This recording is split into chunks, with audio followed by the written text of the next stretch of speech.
We went in here saying Rosas does one thing very well. He goes in and he's able to get to the hips, get on your back, put the backpack on.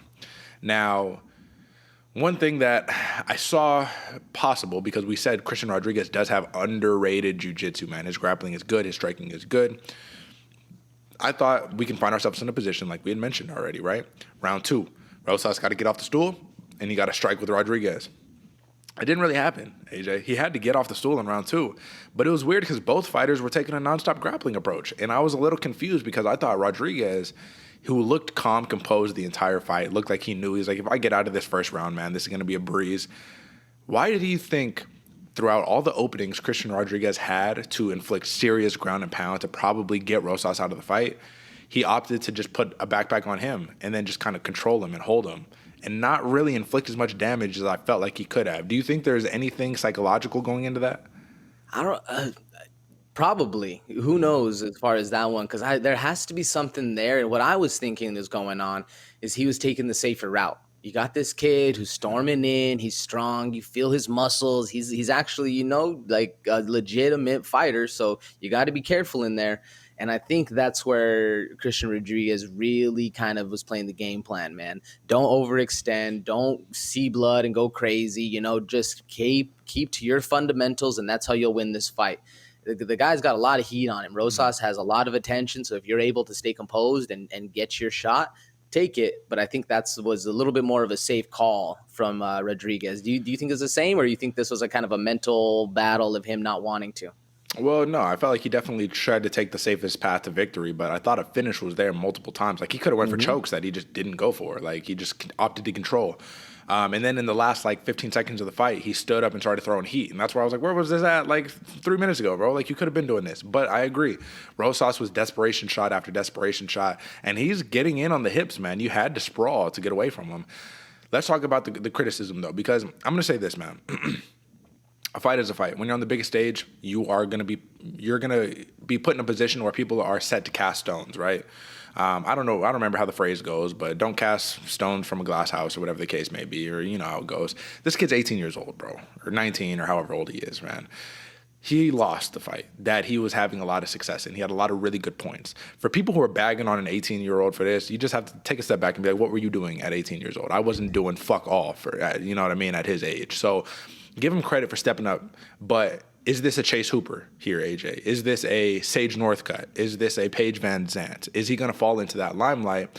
Or do you think that he gets time to develop in the biggest stage? Because you cannot lose at his age when you're on the UFC's biggest stage. And at this point, if you get sent back to the regionals, it's almost a formula for you're not coming back. You're going to go to one. You're going to go to Bellator. What do you think? Yeah, it's interesting because I can see him falling into that Paige Van Zandt, Sage Northcutt, that kind of style, because he's young, he has a lot of flash, and learning on the job in the highest job possible. Literally, you're at the upper echelon and you're still trying to learn and grow and develop. Literally, your brain's not even developed. I hope not. I actually can see Rosas sticking around a while. I hope this loss right here is going to help him out, help him learn a little bit, grow as a fighter, grow as a human being. We'll see, though, because I can see both routes easily happening. I'm curious who this dude's management's going to be. And you're right, Derek. If anybody's talking shit on an 18-year-old that's stepping up in the biggest stage possible, it's just because you're jealous. So, that's literally it. You can't be mad at this kid for taking a fight and trying his hardest. Now, there are points that you can criticize because at the end of the day, you're a professional and you have a job to do. They say that this could potentially be a record that has been broken for Raul Rosas Jr. He landed a total of 2 total strikes. I'm not talking about significant strikes, total strikes in the entire fight. 2. Threw 19 strikes, landed 2, shot for 16 takedowns, got 3 of them, and felt very one-dimensional. Now, a lot of people were saying he fought like an 18-year-old spazzy, unfocused. When he couldn't get to his sweet spot, he just kind of froze and didn't know what to do.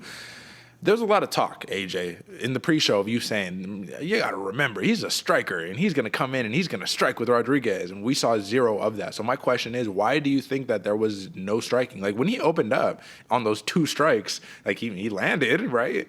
But there was a all or nothing, I got to get to the hips approach in this fight. Why do you think that was? I'm curious as to how much that first wrestling loss of Rosas really did back in the day to him. Because I think that's what it is, man, is him being like, remember when I got dominated? Well, I have to dominate everybody else that exact same way, regardless of the outcome, regardless of what they're going to do. I need to dominate. It's a sticky trap. I mean, because if it was working, if you're on top and you're hitting the smash, ground and pound, it's working all day long. But if you're not able to do that and you can't put together a combo, you can't put together a 1 and a 2 and a slip, throw a hook to the body, anything else besides just throwing your hands forward, it's interesting, man. And I definitely felt a little bit of a waste, because even in I forget if it was his first fight or where it was, they were talking, this dude is a striker, but then you come in and you throw absolutely nothing. It's a little rough look for sure. Yeah, so we'll see where he goes from here. I just don't know who they match him up with at this point. You know what I mean? Because Christian Rodriguez was kind of putting him in the deep end, right? Like another talent. That's why we're saying it's like these are two talented prospects, and it's just like one of them is going to rise. Rodriguez, man, made it look easy. I think it'll be fun seeing Rodriguez fight here in the future, but Rosas, man, we just got to see where we go from here.